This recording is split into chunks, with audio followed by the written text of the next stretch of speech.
Delmarva Almanac presents Arts and Times, the Eastern Shore's quarterly arts magazine and community calendar. Marc Emond is a shop owner and a full-time artist.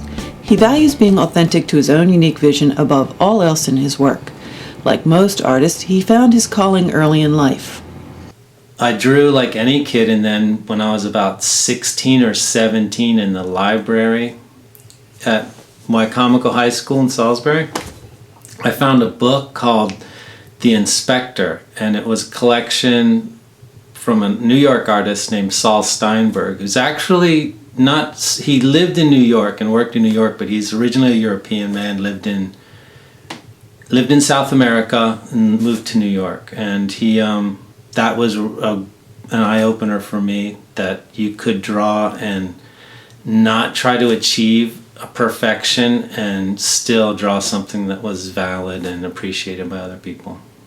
A lot of paintings for me actually start with color on the canvas, and then I will make a lot of canvases with a lot of different color combinations and then decide where I'm going to go just by where the color ended up on the canvas.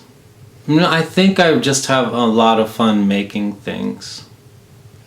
When you see the humor in Marc's work, it is not surprising to find out that he has served as the political cartoonist for the newspaper Ocean City Today for many years. It definitely keeps me drawing every week. I have a deadline every week.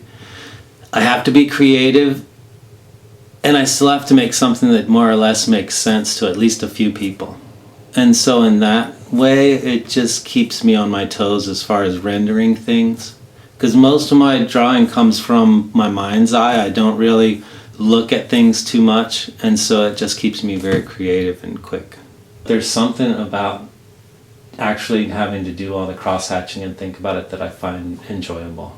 I've always been a ridiculous cross-hatcher, and just it's like meditate. You asked if I meditated.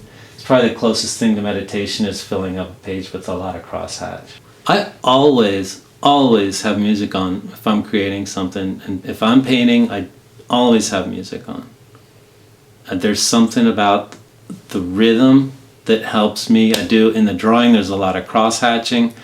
Something about the rhythm that just helps me get a pace and knock these things out. Marc's work has recently been influenced by travels to Latin America, but his subject matter is all about home.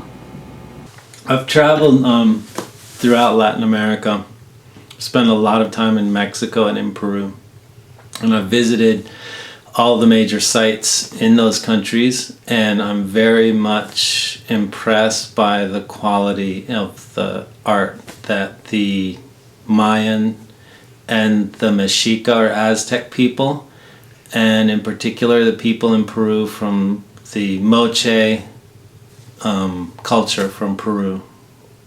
I love the boardwalk and the beach and Ocean City.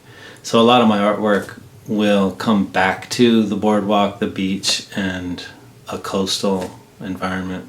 It's just all such an ever-changing place. So, if you're up there, the light changes every 20 minutes, the weather changes, the people you see change. There's always this parade of humanity going by, or there's no one at all. And it's just this desolate place of shadows and light and wind.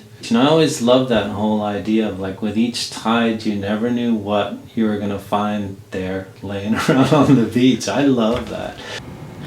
Marc has been part of the local skateboarding scene since before the Ocean City Skate Park at 4th Street was built during the 1980s. Art and skating are closely interwoven for him.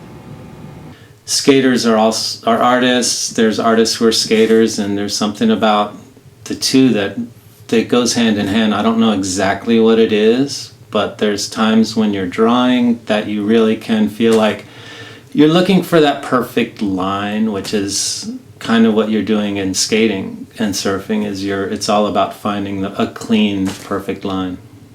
And skateboarders are always looking at things to figure out how they can skate a certain thing. Skateboarders were given this world that was paved, and they've turned it into actually something that's enjoyable in a whole nother way than what was planned. So a skater's always looking at this bank or that driveway cut, or that way that driveway goes to that little wall and then comes off. So they're always looking and thinking about ways that they can adapt their surroundings to their passion, which is skateboarding. So I think there's a little bit of that in the artist as well. Look for Marc's cartoons in Ocean City today and ask him about upcoming paintings to be shown with Punk Rock Fish Studio when you visit his shop Ragamuffin at 24th and Philadelphia Avenue in Ocean City. This publication is funded by Worcester County Tourism. Visit the beach and beyond. Thank you for watching this presentation. This has been a Moonshell production.